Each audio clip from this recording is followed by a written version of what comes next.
¿Todo que bien? Sí.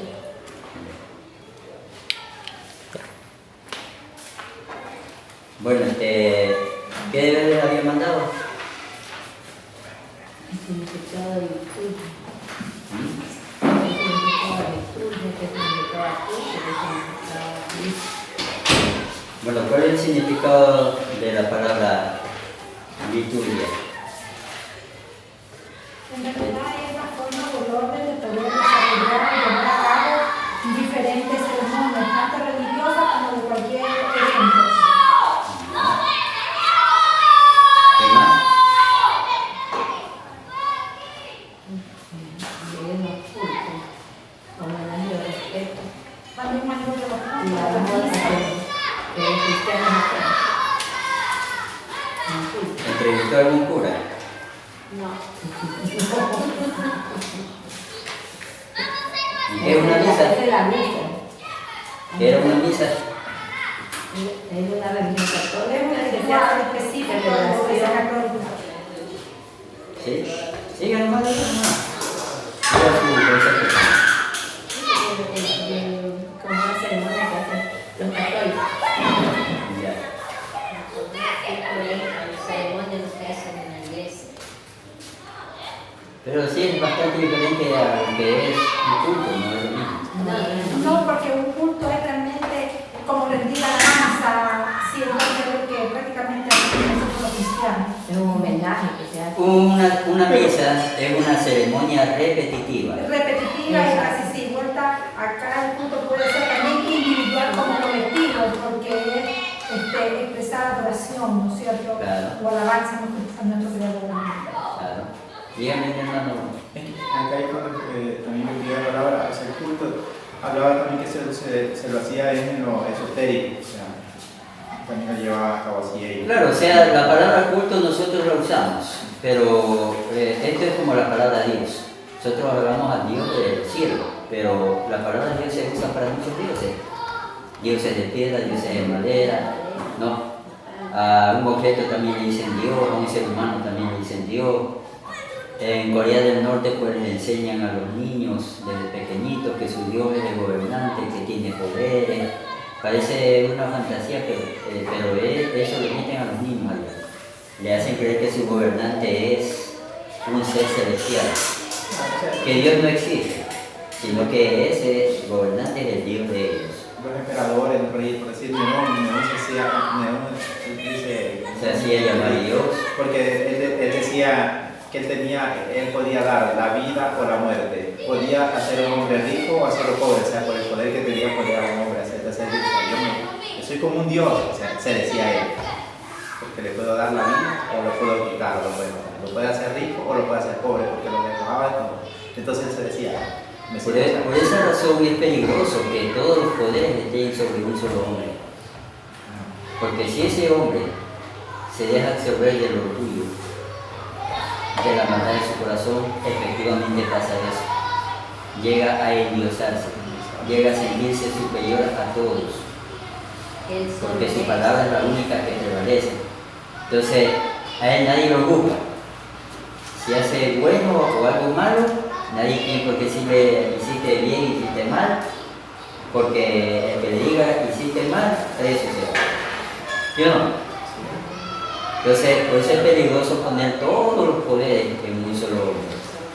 Por eso es que después de los reinados, los estados se dividieron pues justamente en presidente, vicepresidente, congresistas, ahora le dicen asambleístas, senadores, ya, para dividir el poder entre varias personas. Entonces, si una se vuelve loca, las otras pueden por lo menos controlar a esa persona. ¿Sí o no? Entonces ya no se afecta tanto un país o un reino. ¿Sí me debe entender? Ya. Cuando uno lee el Antiguo Testamento era así, pues muchos reyes se sentían dioses. Porque ellos tenían todo el poder, ellos sabían que a cualquiera le podían decir córtale la cabeza. Sea culpable o no sea culpable, simplemente porque le daba la gana. ¿Ya? Y claro que en la historia ha habido los reyes locos que hacían eso. ¿Ya? Sí ha habido muchísimos de esos reyes a través de la historia. que ellos simplemente daban unas órdenes que eran absurdas, ¿no? Y entonces la liturgia es un servicio que se da, un servicio público. ¿Eh? Entonces, ¿qué era el culto? Una ceremonia. Y la misa viene a ser más o menos una ceremonia repetitiva de lo mismo, ¿no? Porque para ellos siempre muere Cristo y ahí queda muerto, nunca resucita, ¿no? Y hacen la Santa Cena todos los días cuando se misa el cura, es el único que cena, los demás son pecadores, es el único santo. Esa es la diferencia, ¿ya? En cambio acá nosotros la Biblia dice que somos santos arrepentidos, pecadores arrepentidos. ¿Ven? Y que participamos de la Santa Cena, todos. Allá hay un solo hombre que participa de la cena, uno solo. ¿Ven? Bueno, entonces este es el libro que vamos a usar para la liturgia, ¿no? Se llama Manual de Ceremonias Religiosas. Se tiene que pedirle a la secretaria, ¿no? Que le saquen el libro de Manual de Ceremonias Religiosas. Esto sirve porque si algún día usted es llamado a ser pastor, pastora, o aunque no sea llamado a ser pastor o pastora, de repente usted es llamado a ser un líder principal de la iglesia. Y de repente el pastor tiene que irse, ¿no? Tiene que irse, el pastor dice, mira, le debo encargado, hay un matrimonio ahí, cásalos, ¿ya? Y si usted no está preparado, ¿cómo lo casa? ¿Sí o no? Coge una escopeta y sabe, salgan corriendo y lo voy a casar. ¿Sí o no? No sabe cómo casar a la pareja. Pero para eso es el libro que estamos estudiando, ¿no? Manual de Ceremonias Religiosas. Es el nombre del libro, pero el nombre de la materia es liturgia. Amén. Ahora, la liturgia viene desarrollándose poco a poco en la iglesia a través de la historia porque fue adaptándose a los tiempos. Amén. Mire, en Estados Unidos, en los tiempos antiguos, en los tiempos de los famosos predicadores del mover del espíritu, como Juan Wick y otros más, era prohibido predicar si no tenía barba y bigote.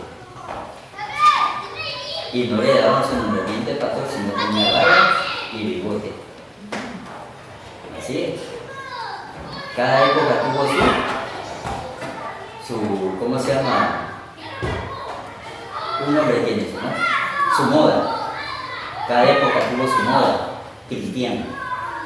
¿Ya? Entonces, había también épocas en que el predicador pues predicaba a ras de piso con toda la gente, ahora se usan los altares, ¿ya? Entonces, ahí vienen unos predicadores que son como peleones, que dicen que hacen altar, si el altar, el predicador se siente más grande que los demás, y que tiene que estar igual que los demás, y son discusiones que se viven, ¿no? Pero igualmente Dios, que es Dios no se mete en ninguna de esas discusiones ni se hace problema por nada. ¿Amén? Dios es Dios donde Él esté, ahí es Dios. Donde se lo acepta, ahí es Dios. ¿Amén? Sea la iglesia fea, sea bonita, sea cara, sea barata, sea pobre, sea rica, si la gente de ahí ama a Dios, ahí está Dios. ¿Amén? Porque si una persona dice que Dios está solamente en el Guasmo porque hay iglesias humildes, se equivoca. Porque en el Guasmo también la gente pobre también peca, pues. Y si practican brujería, Dios se va de esa iglesia, pues. ¿Sí o no? Porque la humildad no es la pobreza. ¿Qué es la humildad? La dependencia de Dios, como el hombre comienza a depender de Dios. Amén.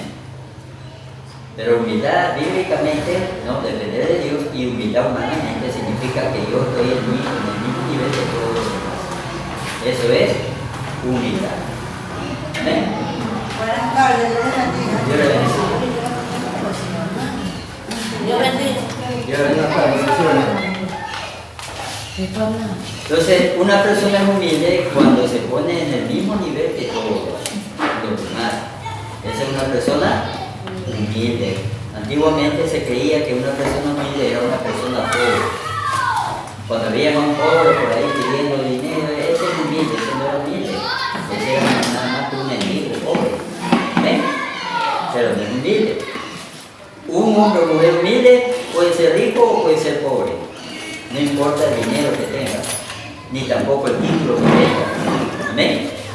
Si esa persona se pone al mismo nivel de los demás, es una persona humilde. ¿Amén? Imagínense una persona millonaria que vaya a su casa a servirse una tortillita de verde que te brinda y un tecito y se lo come con alegría. Esa es una persona humilde, ¿no? Porque ese millonario no le está diciendo, no, pues póngale gaviar ahí en la tortilla, ¿no? Si no es de verde de $200, no le como. Yo no. En un vaso de kilos de oro y tantas cosas más, ¿no? Pero el humilde es aquel que se pone al mismo nivel de todo. Cuando hacemos labor misionera, ahí es donde Dios prueba nuestra humildad. Porque, ¿qué dice Pablo cuando nos ponen el alimento? ¿Qué debemos hacer? ¿Qué debemos hacer cuando nos ponen el alimento? A ver, mi hermano, ¿qué dice Pablo cuando nos ponen el alimento a nosotros? ¿Qué debemos hacer? Agradecer. Dar la gracia, ¿no? ¿Y qué más además de dar la gracia? Comerlo, dice, por amor Le a digo Dios. algo muy importante. Algo muy importante. ¿Vale? Bueno, con mucho. No le escuché. Bendecir la gente. Bendecir. Alimentos, que hablar por los alimentos. Ya eso de ahí dijeron, que hay que orar por los alimentos, pero él dijo otra cosa también. ¿Sabe por qué le digo? Porque si usted es un hermanito especial y va a un culto de hogar y le dicen, oiga, que van a dar arroz con pollo, uy, eso no me gusta, que ni me sirva. ¿Está mostrando humildad? No está mostrando humildad. Pues. Pablo dijo, come sin preguntar nada. Así te den cartón hornado, come nomás. ¿Ven? No pregunte. Entonces, cuando un cristiano es humilde, pues también cuando entra en un hogar acepta lo que le dan. ¿Ven? Acepta lo que le dan. Yo nunca he comido, o nunca me hubiera atrevido a comer esos animalitos verdes que andan por el campo, ¿no? Las iguanas. Pero una vez en un culto de hogar a mí sí me brindaron arroz con iguana y yo pensé que era arroz con pollo. Veía unas presas grandotas, ¿no? Estaba bien rico. Pero así como dice el apóstol Pablo, yo nunca pregunté. Pero si vieron algunos hermanos que preguntaron qué era eso. ¿Y saben lo que dijeron? Dijeron a la dueña de casa, no me sirva porque vengo lleno, dice, vengo lleno, mentira. Sino que dijeron que era iguana. ¿Ven? Imagínense si tuvieran un grave problemas económicos. No se comía usted hasta la rata que anda por ahí por ahí. Hasta con el vecino se pelea por el perro y el gato, ¿no? Para ponerlo en la olla. ¿Sí o no? A lo menos el gato tiene buena vitamina C. ¿No? Pura vitamina del gato. Imagínense. Bueno, entonces veíamos liturgia, misa, culto. Y se acuerdan ustedes que yo les hice una pregunta, ¿no? ¿Es necesario que todas las iglesias tengan la misma liturgia? ¿Será que si una iglesia hace diferente a otra estará pecando? ¿Usted qué cree? No. ¿Sí o no? No. ¿Sí o no? Que tenga la misma liturgia. Usted tiene libertad para hablar, diga lo que está en su mente, no repita el que está al lado, ¿no? Diga sí o no, pero usted hable propiamente. ¿Amén?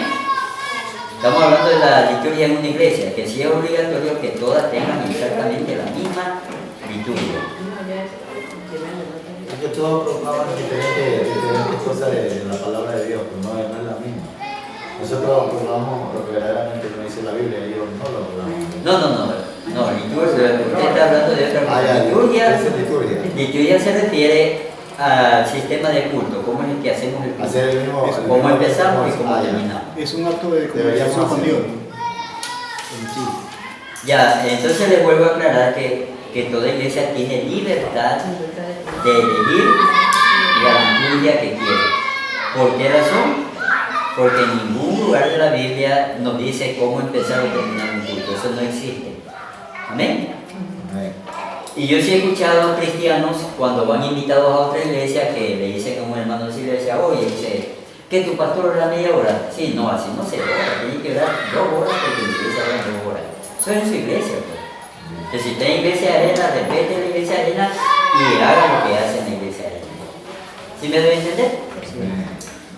Porque otro dice, hermano, dice, hasta sueño me da cuando cantan esas alabanzas, todo está allá. En la iglesia hay un hermano gritón que a cada rato se salta a la gente. Así es que se hace el culto. No, está equivocado. Generalmente los cristianos dicen eso es porque desgraciadamente no estudian, no se preparan. Amén. Como no estudian y no se preparan, entonces no saben que están diciendo algo equivocado. O hay unos que se llenan de orgullo donde dicen, en la iglesia sí se mueve el Espíritu Santo porque allá zapateamos, saltamos, brincamos, corremos de afuera para adentro y todo lo demás, ¿sí o no? Y decimos allá, pero aquí no, aquí ni se manifiesta el Señor. También está equivocado. ¿Amén? Porque el Señor tiene su forma de manifestarse en diferentes lugares. No sé si usted veía en Canal 46, cuando veíamos Canal 46, que veía los cultos de Billy King, después de venir, había el culto de un pastor que se llamaba Rob Parley. Si usted veía los cultos del pastor Rob Parley, la gente era como que temblaba, brincaba, hablaba en lengua, ya, era un culto como avivado. En cambio, el culto donde Billy King era más calmado, más pausado, no, himno de adoración, era diferente, pero en ambos se manifestaba el Señor. Amén. En ambos se manifestaba el Señor. No porque los unos eran alocados, no estaba Dios ahí, o porque los otros eran tranquilos, no estaba Dios ahí. Dios estaba en ambos lugares porque a quien se estaba adorando era Dios. ¿Amén? No se estaba adorando otra cosa, sino al verdadero Dios. ¿Alguna pregunta, mi hermano? Entonces sí estamos entendiendo que la liturgia puede ser diferente en cada iglesia. No necesariamente tiene que ser igual a donde usted está. ¿Ven? Así usted vaya a una iglesia donde predican 2 horas, respete y oiga la palabra. Amén. Porque tal vez en su iglesia predican 1 hora, 30 minutos, 45 minutos. Amén.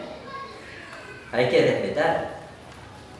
Una vez a mí me preguntaron cuando estaban haciendo vigilia y un hermano estaba predicó desde las 11 como hasta las 3. Y una hermana se quedó y dice, así no la vigilia, dice, ¿cómo va a creer que va a estar predicando tanto? Y yo le digo, pero hermana, ¿no ha leído usted en el libro de los Hechos que el apóstol Pablo predicó toda la noche? Toda la noche, y un muchacho se vino casa abajo y él bajó a orarle, subió y dice que ahí amaneció y él siguió predicando. O sea, él hizo una vigilia de predicación, ¿no? No cantó, no se puso a hacer otras cosas, simplemente predicó toda la noche. Amén. Entonces, si nosotros no entendemos lo que es una liturgia o culto, ahí es donde nos metemos en problemas. Y yo se lo digo esto es para que usted le aclare cuando alguien por ignorancia hable una cosa equivocada, ¿no? Cuando usted vaya a una iglesia ajena o vengan a su iglesia y alguien se quede, ¿no? Porque siempre es así, ¿sí me debe entender? Cada quien maneja su liturgia. Cada quien maneja el culto a su manera. Claro que a veces hay iglesias donde también hay exageraciones, hay ciertas cositas que ya se van fuera de lo espiritual, ¿no? Como pintar la iglesia de un color específico, o hay iglesias donde usted va entrando y le van poniendo aceite en la frente. Si no le ponen aceite no puede entrar, no participa del culto. Amén. A veces hay iglesias donde usan velo, los hombres no, pero las mujeres sí. Amén. Hay iglesias, por ejemplo, hay iglesias Nada de malo, ¿verdad? Esto del velo, sí que usan, ¿no? que vienen de China. No, es que es parte de su liturgia. Por eso le explico que es parte de su liturgia. Amén. Su enseñanza. Hay iglesias, escúcheme esto, hay iglesias en ciertos países, iglesias evangélicas, donde usted no puede entrar con zapatos. Tiene que entrar sin zapatos. Amén. Sin zapatos. Y las mujeres sin haberse pintado las uñas, si no las sacan. A lo que ustedes se quitan los zapatos y le ven a las mujeres si que se han pintado o no las uñas. Si se pintó la uña, usted no es cristiana, le dicen que fuera de aquí. ¿Ya? Entonces hay iglesias que ya se vuelven demasiado legalistas en muchas cosas. Y en la liturgia influye también lo mismo. ¿Amén? Donde exigen a la persona, pues, por ejemplo, que en el momento de predicación, que nadie hable, que todo el mundo esté en silencio, que nadie puede escribir, nadie puede mover la mano, nadie puede leer la Biblia, o sea, cada uno tiene su sistema diferente. ¿Amén? Así que déle gracias a Dios de que usted y yo adoramos a Dios verdadero y estamos pues en una iglesia donde se cree lo correcto y se enseña lo correcto.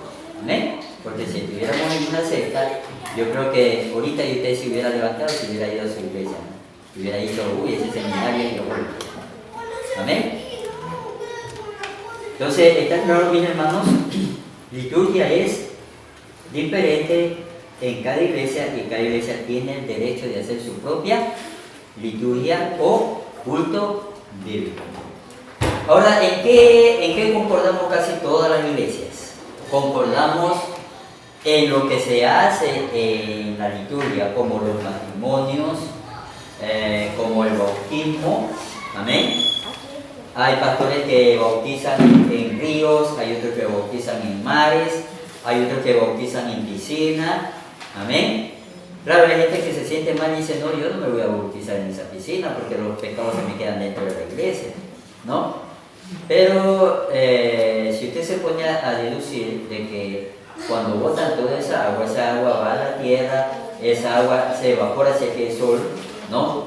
O corre, se va por la alcantarilla y llega al mar. Toda el agua de los ríos, todo el agua de la tierra llega al mar. Y la Biblia dice que los pecados se van al fondo del mar, no dice que se quedan en la iglesia. Amén. Porque es un acto simbólico el bautismo en agua. No es que en verdad usted entra al agua y se queda el agua negra después que se sale, eso es falso. Amén. Ni que ven cosas negritas por ahí nadando que son los pecados, tampoco. Hay gente que se llena de fantasías. Amén. Que dicen, no tires esa agua aquí dentro de esa que se bautizó la hermana. No, y se van a quedar aquí todos los pecados y se les va a pegar a alguien por ahí. Amén. No andemos creyendo en esas cosas, ¿no? Y cuando se bautiza, pues generalmente el que tiene la facilidad de ir a un río está bien, un río. El que puede ir al mar, pues a un mar. Y el que vive en un lugar donde no hay ni mar ni río, porque si tiene que ir al mar o al río, no, tiene que viajar kilómetros de kilómetros que le costaría mucho dinero llevar un pocotón de hermanos cristianos, ¿no? Porque unos van de mirones y otros van a participar, ¿no? Porque así van los hermanos, no solamente a mirar, pero no a participar, ¿sí o no? Apenas llegan los hermanos al bautismo, salen corriendo a bañarse en vez de quedarse al culto, ¿no? Porque fue al culto, que pues no a bañarse y a divertirse. ¿Amén? Entonces, si el pastor bautiza en una piscina porque no tiene esa facilidad, pues eso es también que respetar. ¿Amén? No nos olvidemos nosotros de que el eunuco fue bautizado en un lugar muy especial. ¿En dónde fue bautizado el eunuco?